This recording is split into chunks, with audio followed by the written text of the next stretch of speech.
आज हम शुरू करने जा रहे हैं कक्षा 9 प्रश्नावली संख्या 1 जिसका नाम है संख्या पद्धति। अब देखिए संख्या पद्धति में अपने को पढ़नी है वास्तविक संख्या क्या है। वास्तविक संख्याओं को दो भागों में बांटा अपन ने, एक परिमेय संख्या और एक अपरिमेय संख्या। कक्षा 8 में अपन पढ़ के आए हैं परिमेय संख्या जिसे p बटे q के रूप में लिख सकते हैं और q 0 के बराबर नहीं होना चाहिए। अगर q 0 के बराबर हो गया तो ये पूरा पूरा मान इनफाइनाइट हो जाएगा, इनफाइनाइट की कोई वैल्यू नहीं होती। जहां अपन लिखा था p और q क्या होते हैं, पूर्णांक होते हैं। अब पूर्णांक मतलब पूरा पूरा अंक होता है, तो अपने को उसमें पता होना चाहिए प्राकृत क्या है, पूर्ण क्या है, पूर्णांक क्या है, तो वो अपन देखेंगे। उससे पहले देखिए अपरिमेय संख्या। अपरिमेय संख्या क्या, जिसको p बाई q की फॉर्म में नहीं लिख सकते, अर्थात जिसका पूर्ण वर्ग न हो। जैसे अगर अपन अभी लिखें √17 तो इसका पूरा पूरा वर्ग नहीं निकाल सकते, अपने दशमलव में आएगा इसका मान। जैसे अपन लिख देवे √3 √2 ऐसे करके अपन बहुत सारे मान लिख सकते हैं जिनका पूर्ण वर्ग ना हो, तो वो क्या हो जाती है अपरिमेय संख्या। अब देखिए अपन पढ़ते हैं प्राकृत संख्या। प्राकृत संख्या वे होती है जो 1 से शुरू होकर अनंत तक चलती है, वो सारी क्या होती है प्राकृत संख्याएं होती है। पूर्ण संख्या क्या होती है, जिसमें 0 ऐड होता है। 0 से शुरू होकर इनफाइनाइट तक जो पॉजिटिव नंबर चलते हैं वो होते हैं अपने पूर्ण संख्याएं। और पूर्णांक संख्या है जो माइनस इनफाइनाइट से शुरू होती है और प्लस इनफाइनाइट तक चलती है।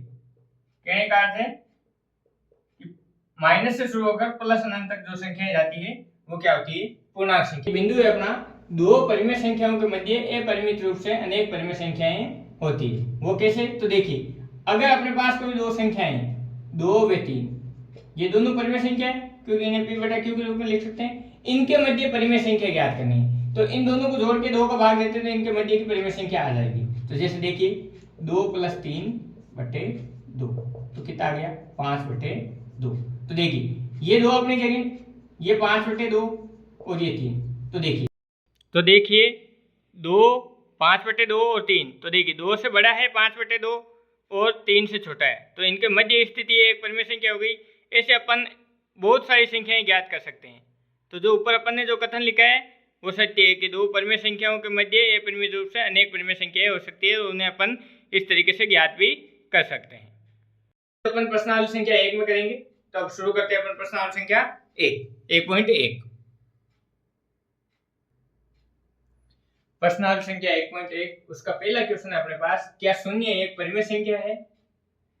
अगर शून्य परिमेय संख्या है तो क्या इसे आप p बटा q के रूप में लिख सकते हैं, जहां p और q पूर्णांक है और q not is equal to 0। तो देखिए शून्य एक परिमेय संख्या वो लिख देते हैं अपन, तो अपन लिखते हैं हाँ शून्य एक परिमेय संख्या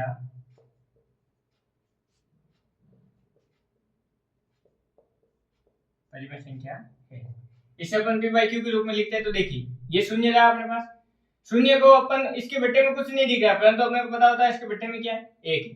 तो देखिए 0 बटे 1 का मतलब क्या होता है, वापस 0 होता है, तो इसकी तुलना कर देते हैं p बाई q से। तो देखिए p बटे q, p की वैल्यू कितनी आ रही है यहाँ से 0 और q की वैल्यू कितनी आ रही है 1। दोनों संख्याएं पूर्णांक है। q not is equal to 0 है तो अपन लिख देते हैं यहाँ q not is equal to 0। तो अपन यहाँ से लिख देंगे अतः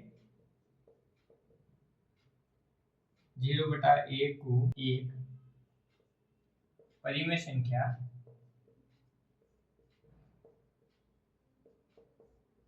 है। इस प्रकार अपना क्वेश्चन नंबर जो 1 है वो समाप्त होता है।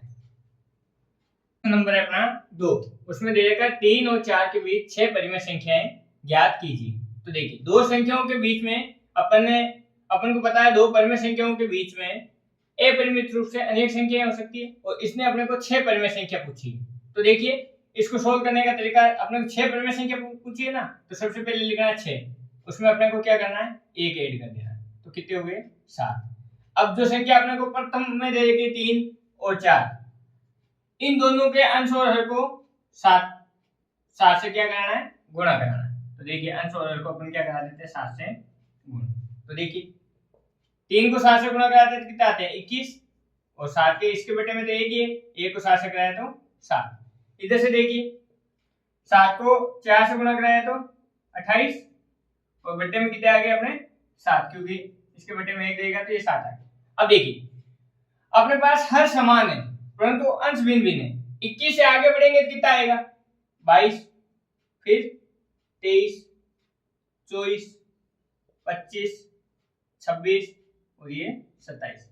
और बटे में अपन लिख देते हैं 7, 7, 7, 7, 7 और 7। तो देख लीजिए इसके और इसके मध्य ढूंढनी है, तो देखिए एक परिमेय संख्या, 2, 3, 4, 5 और 6। अपने को 6 परिमेय संख्या पूछी गई थी और 6 परिमेय संख्या अपन ने क्या कर दी है, ज्ञात कर दी। इस प्रकार अपना क्वेश्चन नंबर जो 2 है वो समाप्त हो जाता है।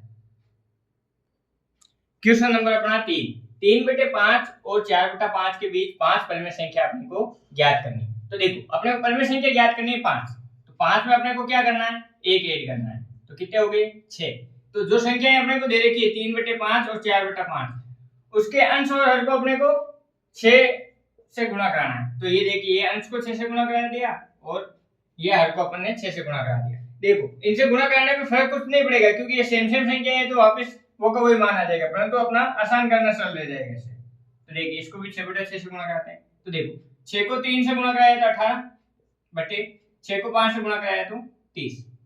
इधर देखिए 6 को 5 से गुणा कराया 30 और 6 को 4 से गुणा कराया तो 24। तो देखिए तो अपने पास आता 19, 20, 21, 22 और 23।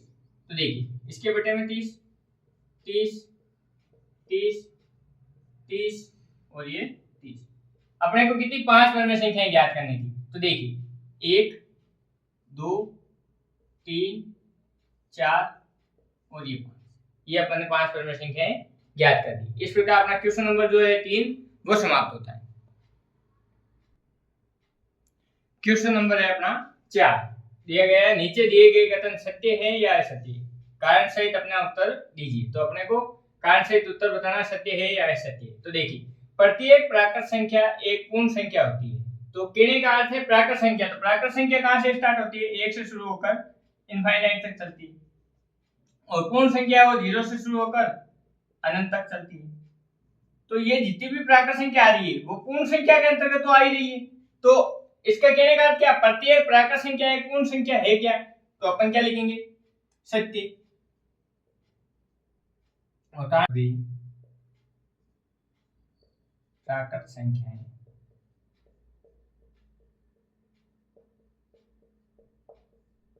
पूर्ण संख्या होती है, पूर्ण संख्या होती है।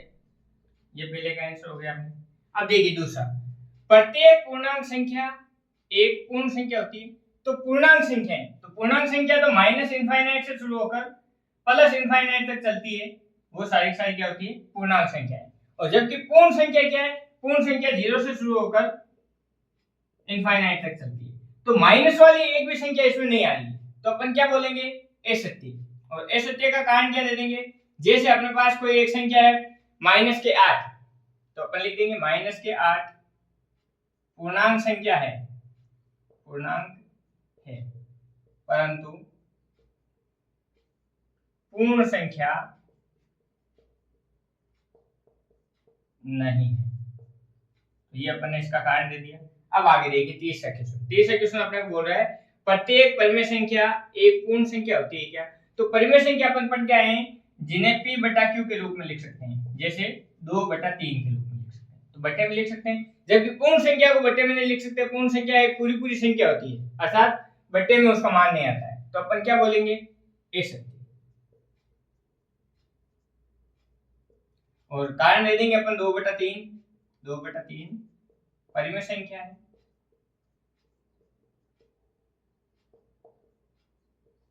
परंतु पूर्ण संख्या नहीं है। इस प्रकार अपना क्वेश्चन नंबर जो 4 है वो समाप्त हो जाता है, प्रश्नावली 1.1 समाप्त होती है।